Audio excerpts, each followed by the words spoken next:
Thank you for making Locked On Yankees your first listen every day. We're free and available on all platforms. On today's show, the roster is being whittled down because opening day is in less than 2 weeks. Some guys are hitting home runs, and Gerrit Cole made his spring debut this weekend. So we'll talk about that and more, all next on Locked On Yankees.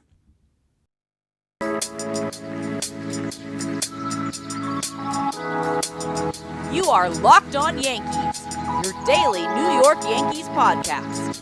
Part of the Locked On Podcast Network, your team every day.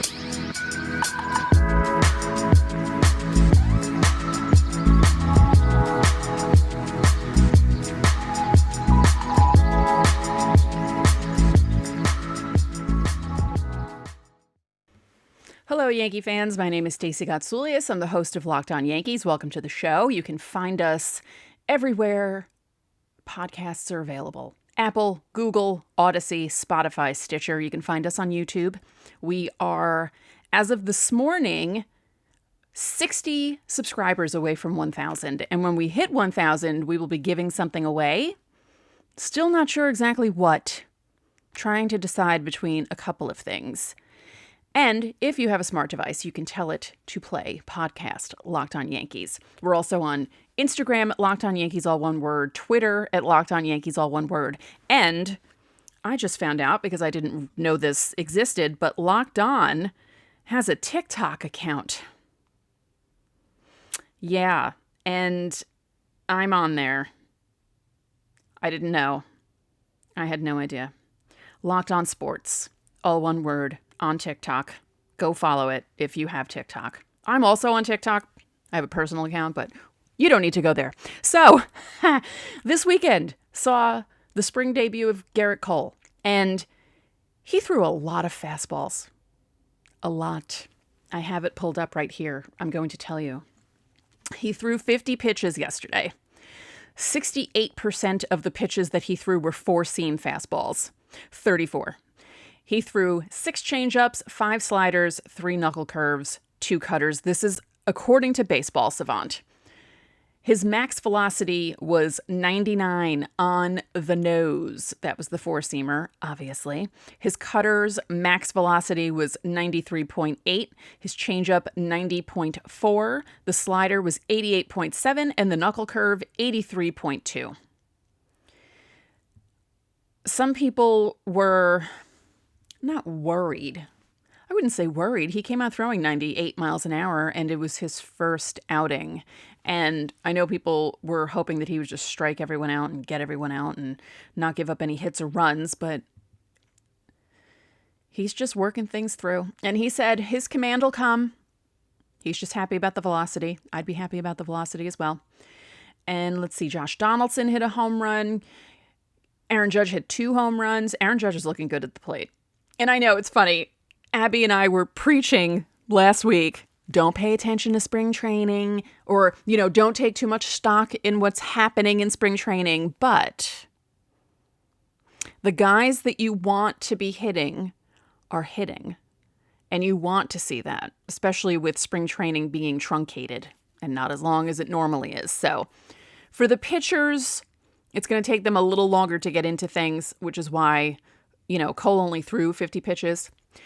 I believe they said they were going to try and stretch him out to 80 his first outing, but he only made it to 50, which is fine. As long as he's not injured, and he didn't look injured. He looked pretty sharp in the first inning. No sign of any problem with that hamstring. So that's a good sign. Aaron Judge and Giancarlo Stanton are looking good at the plate. DJ LeMahieu is looking good at the plate. Gleyber Torres is looking good at the plate. He led off today's game against the Tigers. They're playing the Tigers today, right? It was the Pirates yesterday. Yes. It's still going on. The Yankees are up 11-5 in the bottom of the 9th. Wasn't it 10-1? How did the Tigers score? Oh, right. It's spring training, and it's probably someone we don't know pitching for the Yankees. So, yeah. Who's Kraft? Do we know who Kraft is? I don't. Derek Kraft. He doesn't even have a picture on MLB.com. But then again, he might not have a picture on MLB.com because they might not have updated that. Have they updated that since the lockout ended? I hope so. Let's see. Because if you recall, as soon as the lockout happened, the players' profile pictures turned into those blank avatars. And some of the players, if you're on Twitter, you will know that a lot of the players changed their pictures to those avatars. I actually had changed mine to that too for a few days after the lockout, and then I got sick of looking at it because there were so many other people in my timeline with the same profile picture, and it was getting confusing. So I changed it. But yeah, Derek Kraft is pitching for the Yankees right now. Deivi Garcia pitched earlier and was throwing a lot harder than he threw last year. Last year, he was barely hitting 90, 91. Today, he made it up to 96. So is that a good sign? I think it's a good sign. So yeah, again, I mean, don't take major stock into what's happening in spring training, but look at the positive stuff positively, but don't expect, I don't know, how do I explain this? Don't expect it to be that way during the regular season. Like, you got to see him pitch in a regular season game. But the fact that his velocity is up is a big deal, because there's a big difference between 91 and 96. And that could change a person's career, really. You know, there are some guys who can pitch 90, 91, 92 these days, like Nestor Cortez. I still don't know how he does it, but he manages to trick people with his pitches. Abby and I were discussing last week about how hard people throw these days. It used to be shocking when a guy hit 98 miles an hour. And now guys are hitting, like Cole, 98 miles an hour regularly. And it's just insane to think of arms doing that. So, good sign from Deivi Garcia. Good signs from Gleyber Torres, looking much better at the plate. I really believe that Gleyber Torres, knowing that he's going to play second base and doesn't have to feel the pressure of being the shortstop, is going to help him hit better. It helped him at the end of last season. I still can't believe, and I've said this before, I still can't believe it took the Yankees until mid-September to figure this out about Gleyber Torres. So if we get even 75% of 2018-2019 Gleyber Torres, the Yankees will be a much better team. That lineup will be stacked, and it'll be great. So let's hope that happens. In a moment, we're going to talk about the roster changing, which it's spring training. They start to shave back on the roster, and some guys are going to minor league camp, which makes sense. But first, after months of playing, college basketball has finally determined the top teams for the Final Four, and the national champion will be crowned next Monday. BetOnline.net is your number one source for all your betting needs and sports info, from the latest odds, contests, and player props, you name it. BetOnline remains the best spot for all of your latest sports developments, including podcasts and reviews for all the leagues this season. And it's not just basketball. BetOnline is your continued source for all your sports wagering information needs, including live betting and your favorite Vegas casino games. So head to the website today or use your mobile device to learn more about the trends in action. BetOnline, where the game starts. Thank you for making Locked On Yankees your first listen every day. We're free and available on all platforms, and you should listen to Locked On MLB Prospects when you're done with our show. Host Lindsey Crosby is a prospect encyclopedia, and he's going deep on the MLB stars of tomorrow, including some names we'll see on the field in Yankee Stadium in the not-so-distant future. It's free and available wherever you get podcasts. Let me look at Gerrit Cole's numbers again, because Baseball Savant breaks this down as much as possible. You know, like I said, 68% of his pitches yesterday, 34 out of 50, were the four-seam fastball.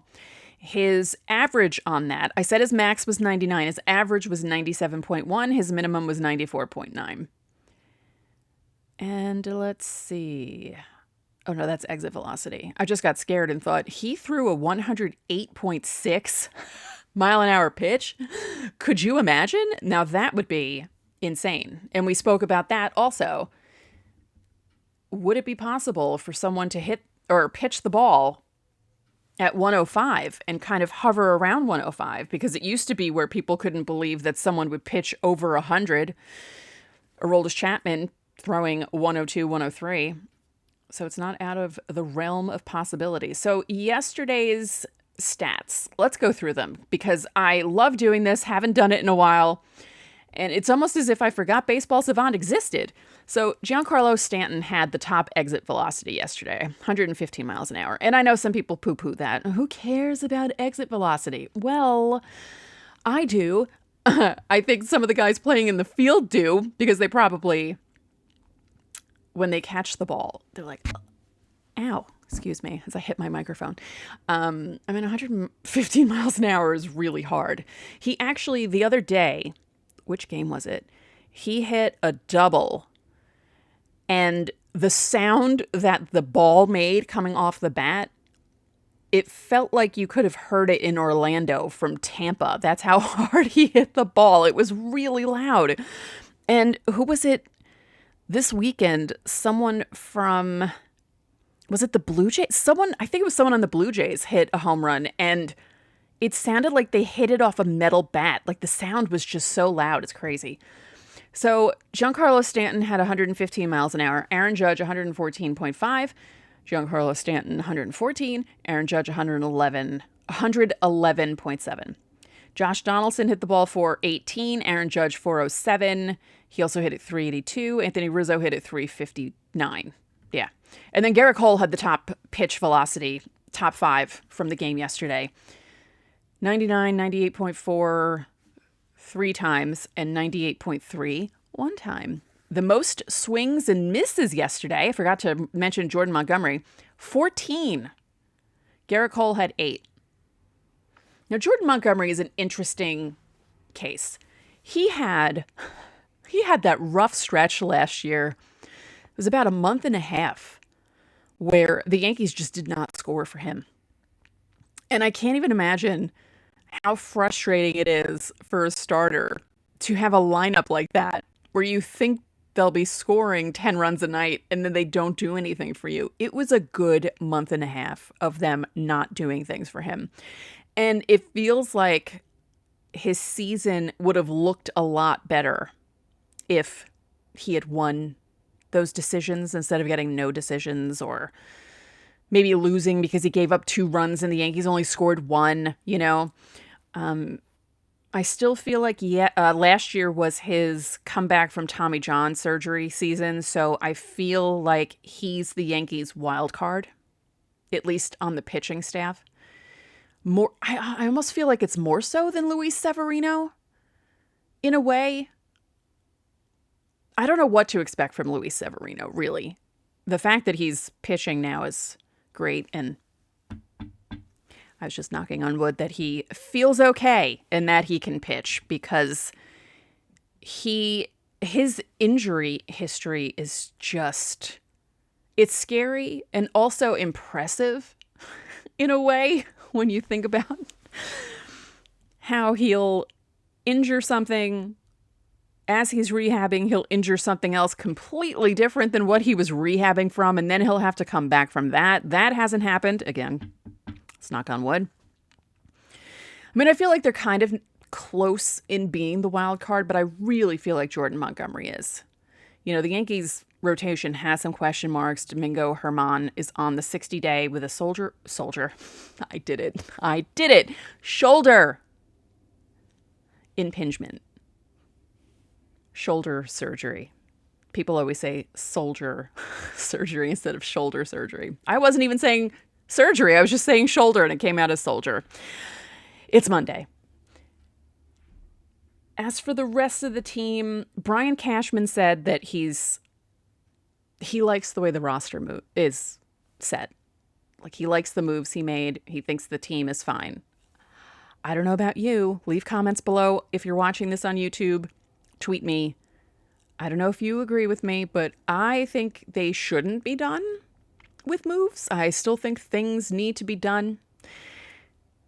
Please. Now, don't ask me exactly what they should do, but I feel like there are still sort of glaring holes in the roster. And it's kind of odd that I'm really surprised that they're not bringing Brett Gardner back. I was expecting that. Of course, it still could happen. It could happen at the last second just before opening day. Something might happen and they might bring him back, but it's going to be very strange if Brett Gardner is not with the Yankees on opening day. There's a real possibility of it happening. It looks like it's heading that way, but it just seems very, very strange that he's not going to be in a Yankee uniform. You know what's not strange? Eating a Built Bar. It's not. It's good for you. It tastes like a candy bar and it's good for you. And have you tried their puffs? If you haven't, you're missing out on one of Built Bar's best tasting bars. Puffs are the first ever protein-infused marshmallow. They're fluffy, they're marshmallowy, they're not just a protein bar, they're a treat, and they're covered in 100% real chocolate. They come in amazing flavors like churro, coconut marshmallow, and banana cream pie. All Built Bars are covered in 100% chocolate. That includes the puffs. It's 100% real chocolate. They're low calorie, high protein, and you can replace your candy bars with them. So if you go to Built.com and scroll down at the macros chart, you'll be blown away by how healthy they are for you. You know I love talking about mint brownie. It's my favorite flavor, but coconut almond, raspberry, there are so many good flavors. And Built Bar will make a flavor if they think it's going to be good. They actually had a birthday cake flavor that was really good, covered in white chocolate, and it might be one of those flavors that comes back as a second chance flavor. So go to Built.com, use promo code LOCKED15 and get 15% off your order. Again, that's promo code LOCKED15 for 15% off at Built.com. So I told you about the roster moves and some of the guys, reassigned to minor league camp, which makes sense because that's going to happen. They're not going to stay up. So after the win against the Pirates on Sunday, Oswald Peraza and Oswaldo Cabrera were sent to AAA Scranton. You know what I mean? Not yet, because they're not going to play there yet, but they were assigned to minor league camp. And they also demoted Estevan Florial to AAA.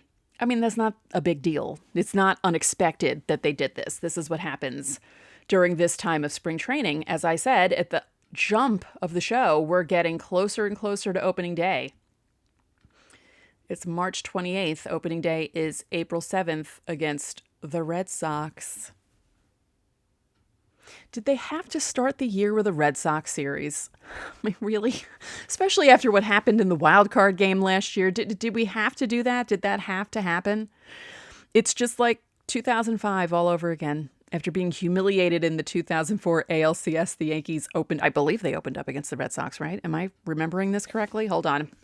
Let's make sure I didn't screw that up, but I'm pretty sure it was either the first series or I think it was like the first series at home. I would like to say, let's double check this, but I think that's what happened. Let's see. When did that season start?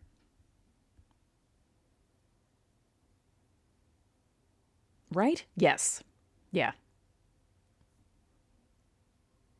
Material Girl. No, that's not what I was looking at. I just went to Baseball Reference. Oh, I know what I did wrong. Okay, never mind. Yeah, that was the opening series.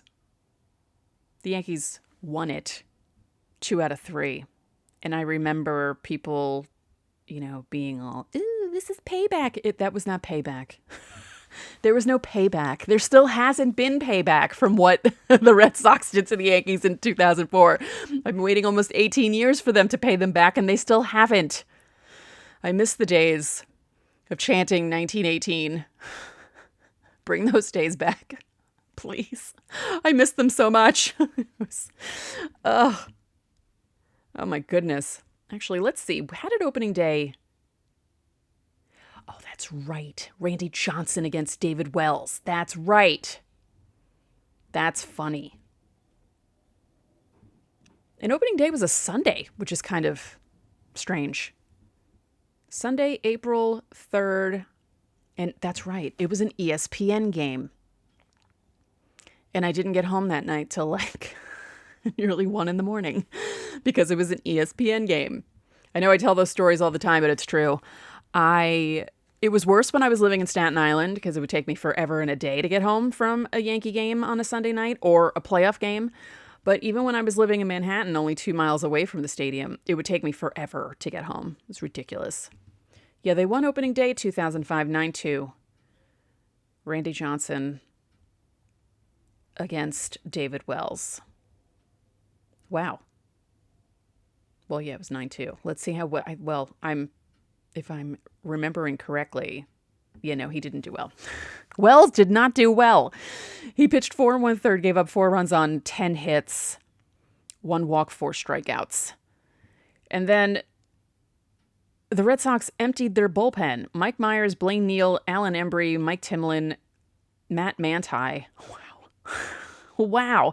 And John Halama. Wow. These names. They all pitched. Randy Johnson went 6 innings, gave up 1 run on 5 hits, 2 walks, 6 strikeouts. The only pitcher to give up a home run was Matt Manti to Hideki Matsui in the 8th inning. Yeah, I don't remember that game. Why don't I remember it? The one Sunday game that I do remember from 2005 between the Yankees and the Red Sox really well was, actually, I think it was September 11th, 2005. And it was Tim Wakefield against, I think it was Randy Johnson. I will double check that. But I think it was a 1-0 game. I think that was the game. I'm pretty sure that was the game that Jason Giambi hit a home run in like the first inning. And then no one else did anything.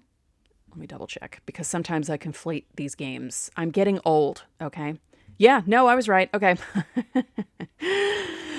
I was right. It was a day game, which was even stranger because it was a Yankees Red Sox game, because it always felt like those games were always on ESPN at night. And when they didn't flex it to be a night game, it was kind of strange that it was a day game. I'm always thrown off or at least I used to be thrown off, if any of my Sunday games against the Mets and the Red Sox weren't ESPN games, because they almost always were. I would say at least 75% of all the games that I went to Sunday night, no, maybe closer to 80% were Red Sox, Mets.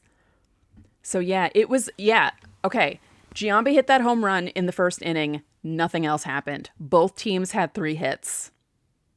And I remember being terrified that day. Not actually terrified, but I was at a similar game in 2000 between Pedro and Clemens.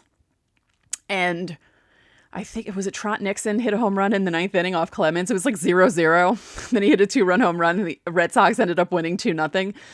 And I just had a feeling all day that it was going to be a similar thing, that the game would go all the way through and that someone on the Yankees pitching staff would screw it up and the Red Sox would come back and win it late.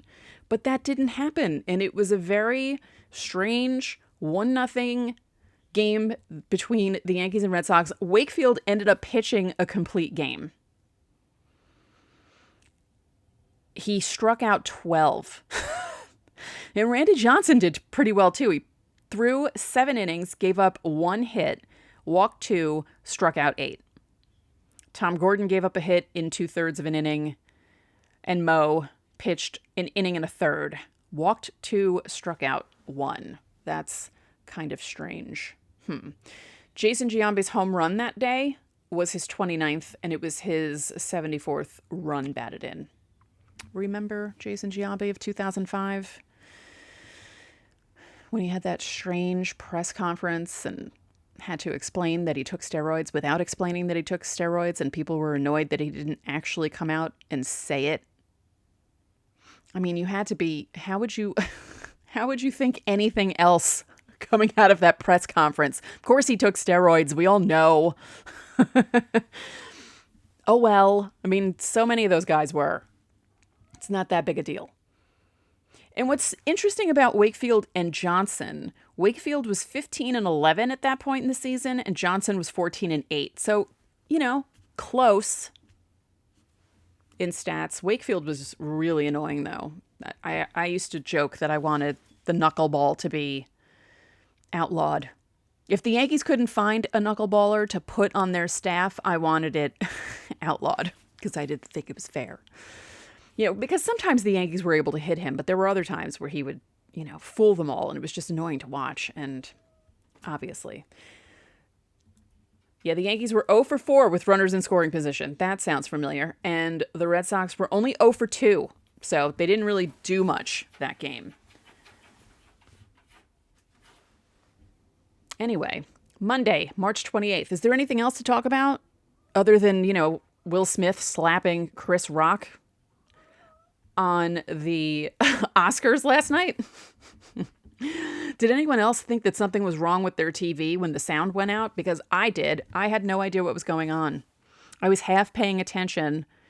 And when I saw Will Smith screaming at the Chris Rock and I saw him mouthing the F word, and I thought to myself, what did I miss? What happened? It made it exciting. I almost didn't watch. And, it's an Oscars ceremony that people will be talking about for centuries at this point.